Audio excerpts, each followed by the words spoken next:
Red X Defense fielded the XCAT handheld explosives, narcotics, and gunshot residue detection system. This red light, green light system, weighing in at less than 1 pound, has revolutionized security. Now everyone can have the ability to gain intelligence to help secure their facility. The XCAT, truly one of a kind, can be used by any user in any application. This red light, green light system is low cost, highly portable and rugged, safe for users, intuitive, upgradable, fast, and reliable. It meets all the needs of the user with the capability to detect trace explosives from persons, bags, vehicles, detect narcotics, both trace and bulk, and gunshot residue from hands, clothes, and surfaces. The XCAT uses a patented one-step colorimetric detection technology based on proven and accepted chemistries. The proprietary detection inks contained in the back of each of the sampling cards react upon contact with the particulate sample. The XCAT analyzes the reaction and returns to the user a red light or green light result. There is no radioactive source, no calibration, no hot sample cleanout process, or libraries to update. Pretty easy, right?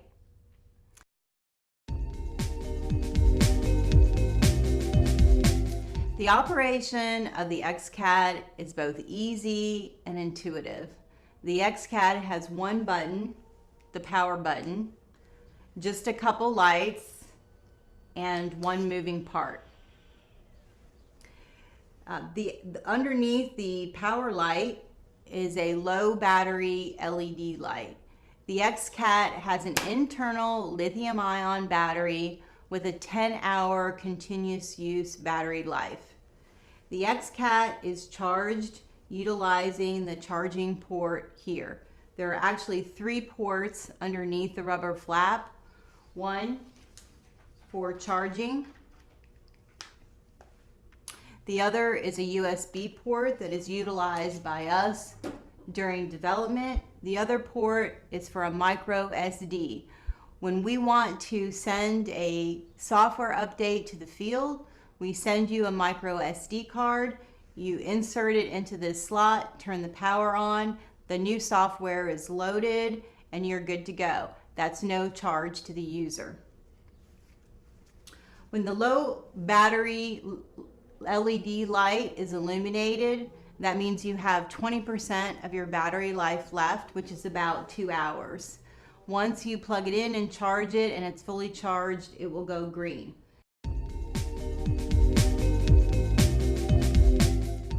In terms of time to analyze, each detection has a programmed detection time that is based on the reaction speed of that particular analyte and also the wicking speed of that ink.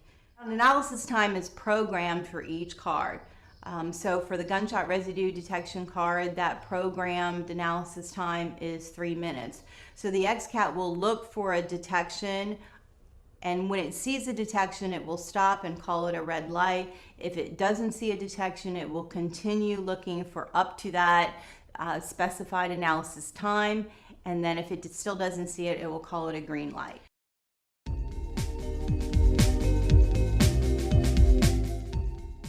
The XCAT is a particulate detection system.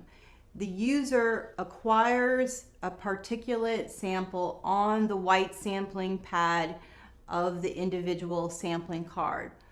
Once the sample is acquired, the sampling card is inserted into the XCAT all the way to the bottom. The sampling card bump will hit the XCAT, and that's what begins the actual analysis time.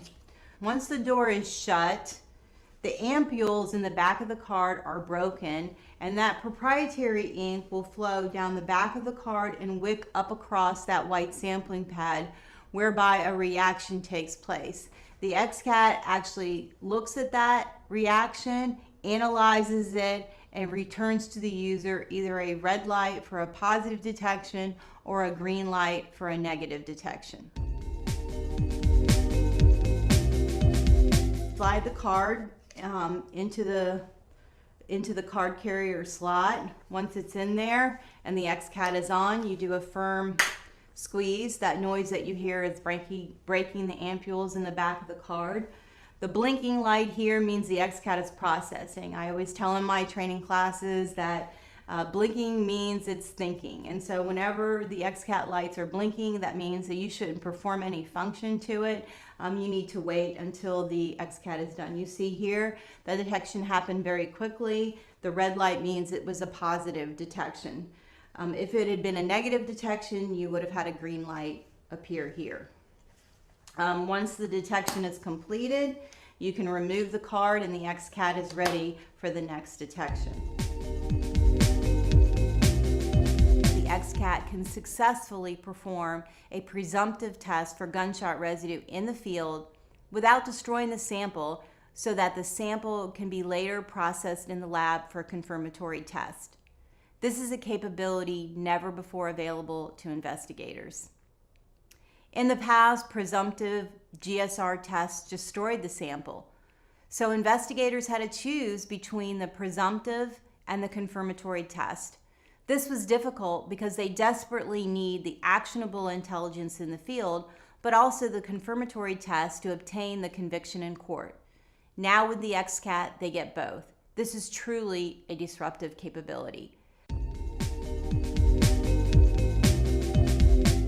The first step in collecting gunshot residue is to remove the cover. Once the cover is removed, there is a tape section available for dabbing. You would begin by dabbing a suspect's hand in the area between the thumb and the forefinger, the fingertips, the palm, the back of the thumb, the back of the hand. You're going to dab with this adhesive about 50 times. Once you've completed dabbing, you're then going to go back over that same area with the bottom part of the card, which is the plain paper swab. Once you've completed sampling, you're going to grab the red tab, pull it out, and then you're going to wrap it underneath and pinch it so that there is firm contact between the tape and the plain paper swab. Once that operation is complete, you'll open the XCAT door, slide the card into the card carrier, firm squeeze to begin analysis.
strive to earn your confidence and your business.